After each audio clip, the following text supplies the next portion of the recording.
Hi, welcome to Quoting and Attribution with me, Jake, for the general reporting class. So let's talk about how to best punctuate your attribution, make sure that you're getting your quotes punctuated correctly, and displaying everything well from the interviews that you've just done.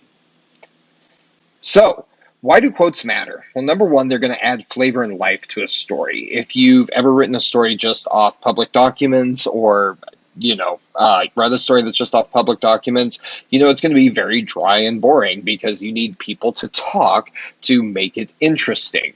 So, again, it's going to add flavor and life to a story.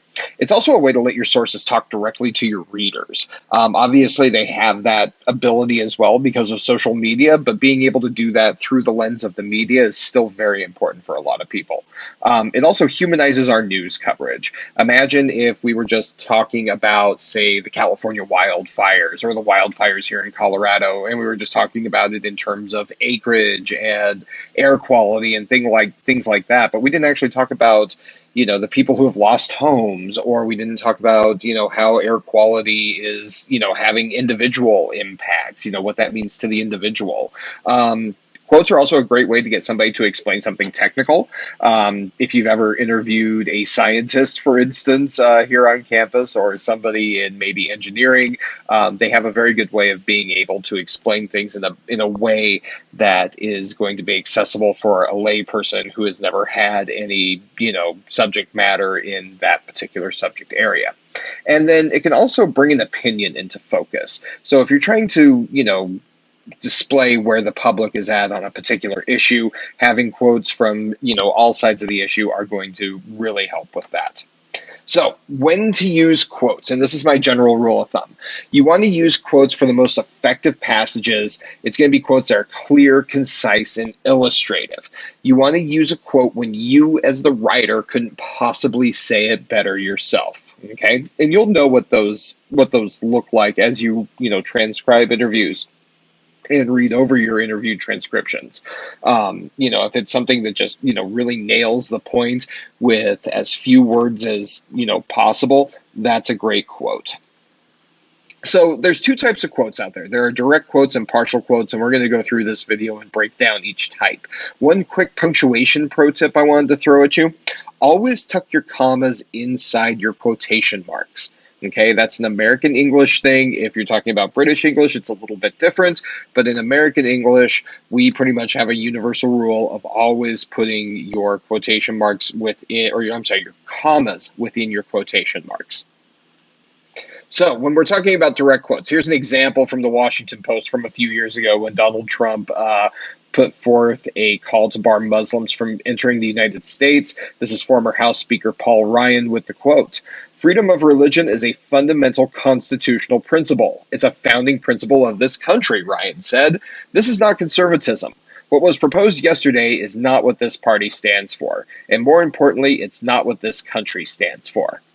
Now, if you were to paraphrase that, could you have said it maybe with a few, less words? Probably, but you would be taking away the real power of the quote, especially when it comes from somebody who is the Speaker of the House. Whether, you agree with Paul Ryan or don't agree with Paul Ryan and his politics, the fact that this is coming from the Speaker of the House is still mighty powerful, and that is actually a pretty mighty powerful quote. So I think the reader or the writer did a good job of using the quote there. So let's look at a couple style tips I want to break down here for you. First one, notice how with the attribution it said Ryan said. That's the active voice of attribution, okay, as opposed to said Ryan. That would be the passive construction. So we want to make sure that we're writing in the active voice as much as possible in journalism, so that's why we like the construction Ryan said. You will occasionally use the passive voice when you want to flip that on its head to add a little aside in there. Like if you were going to say, said Ryan, comma, who clutched a Kleenex as he made his statement. Then the passive voice works, but most of the time you want that active voice. So Ryan said. And then the other thing here, notice where they put the attribution. it's a longer quote like this. So usually after longer quotes, most people will tell you, kind of in the middle, usually, especially at the collegiate we coach, that you put that attribution after the second sentence in a longer quote like this. And that's exactly what the Washington Post reporter did here. So yeah, you wanted to keep those attributions in the middle of the quote, usually after the second sentence. If it's only a two-sentence quote, then, right in between the two. Very rarely do you want to start a quote with the attribution, and especially with long quotes, you never want to end with the attribution. You want to get it in there in the middle to kind of remind readers that, hey, this is the person who's talking. So, for partial quotes, here's an example of a partial quote from that same story. Trump called Monday for a total and complete ban on Muslims entering the United States until we figure out what is going on. He reiterated his overall view on Tuesday. So this is a partial quote as well as a paraphrase. So let's break these down real quick. So, number one, the partial quote has to be kept in context. Okay, you can't take a partial quote and then try to, turn it on its head to where it doesn't mean what the speaker intended it to mean.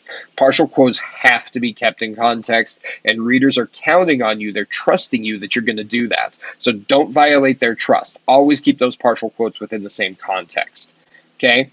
Secondly, the attribution appears in both sentences. First one is Trump at the start of the first sentence, so Trump called Monday, and then they use the pronoun he at the start of the second sentence. Okay, so they kept both of these well attributed to make sure that you know who is saying it and what exactly they said. The first one is, tied together with two partial quotes and then kind of a paraphrase in the middle there. The second sentence is a complete paraphrase saying he reiterated his overall view on Tuesday. We already know what his overall view is from what they said on Monday in the first sentence. So rather than be repetitive, we just said that, Trump reiterated. So there you go. That's a partial quote.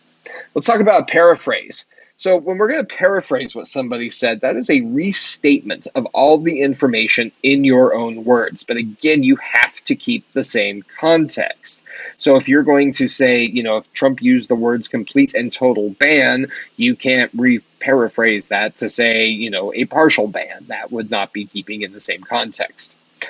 The paraphrase will use your own sentence structure, not the original author's. So if somebody says something in a passive voice, this is a good opportunity for a paraphrase, so you can rewrite it in an active voice, for instance. A paraphrase is also composed with your own audience in mind, but still has to be an accurate retelling, and then you still want to credit your source. You still want to attribute that information. So let's look at an example here.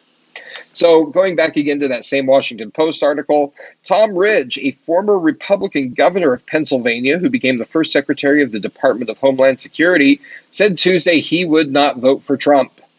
So that's a long way of saying Tom Ridge said he would not vote for Trump. Maybe Tom Ridge said, I will not vote for Trump. Either way, this is still an accurate retelling. Ridge said that his anger over Trump's popularity has been building for months and that he was frustrated that many fellow Republicans took so long to denounce the candidate's rhetoric. So let's look at some style tips here. First thing I want to say, Ridge said is okay for paraphrases, just like it is for quotation marks. Sometimes we get the idea in our head that we have to have a different type of attribution between paraphrases and quotation marks, and I'm here to tell you folks, you absolutely do not. Attribution is the same. The only difference that tells the reader this is a paraphrase versus this is a quote are those quotation marks. So that's why we have to be very careful with where we put them. If you're ever editing and you see that somebody, has a opening quote but not an ending quote, or an ending quote not an opening quote, don't assume you know where those quotes are unless you have a transcription at your fingertips. Otherwise, always call the reporter and double check because you just have no way of for sure knowing. Okay? Let's see. The other thing, Ridge said, again, using the active voice. So you do that the same way with, like I said, paraphrasing and quotes, just Ridge said. If you really want to do said Ridge in order to work in that he's a former Republican governor and first Secretary of Homeland Security, you can do that as well. But for the most part, keep those active and simple.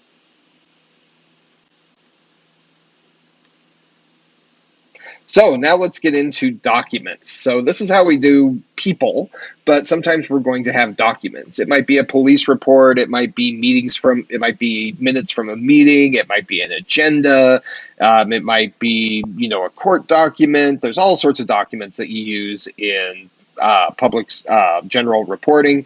So, but when you're citing one of those documents, it's not going to be that much different than if you're citing a person.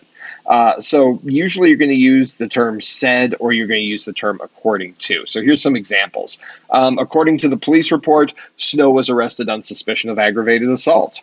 Or you could say the arresting documents show Snow was armed with a knife. Or you could say the new product will be unveiled Friday, the press release said. I am not a crook, Nixon said in the court documents. There you're showing that you're quoting him out of the court documents as opposed to quoting him yourself. He said on his personal blog that he was going to take up knitting. Yes, you can cite somebody's personal blog or social media, especially if it's public. If it's not public, if it's supposed to be behind a password and only for friends, it gets a little gray. But if you have a public Twitter account, yes, somebody can come along and quote you. When in doubt, use said. According to is also acceptable with documents. So, a couple more style tips here. You may feel like using said is redundant. In the next video, we're going to explore why it's okay to use. There is nothing wrong with the word said, even if it's in your story a million times. There are other ways to add variety. Just stick to said.